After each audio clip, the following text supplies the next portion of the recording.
ठाकरेंच्या शिवसेनेचे नेते अंबादास दानवे यांनी जरांगे यांची भेट घेतली। रुग्णालयात जाऊन जरांगे यांची भेट घेतल्याची माहिती सध्या समोर येते। आपल्या घरातील मुलांना प्रमाणपत्राचा फायदा झाला असं म्हणत अंबादास दानवे यांनी मनोज जरांगे यांना मोबाईलमधील प्रमाणपत्र दाखवले। अंबादास दानवे जरांगे यांच्या भेटीसाठी पोहोचले होते।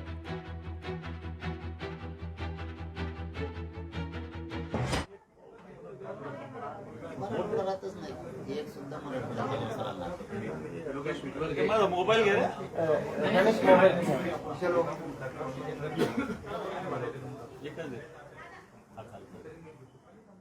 मुंबईला आझाद मैदानावर जे मनोज दादांनी उपोषण केलं होतं आणि हे उपोषण सरकारने अध्यादेश हैदराबाद गॅझेटेरचा काढल्यानंतर मागे घेण्यात आलं, परंतु मनोज दादा 5 दिवस उपोषणाला बसले होते।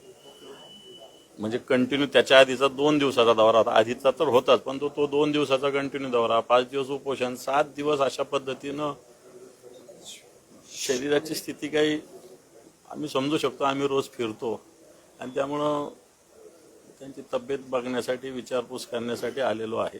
ही ऐतिहासिक घटना असताना त्यांनी जे केलेला लढा आहे तोही महत्त्वाचा आहे। लोकशाही मराठी ऐका, पहा, जागरूक रहा।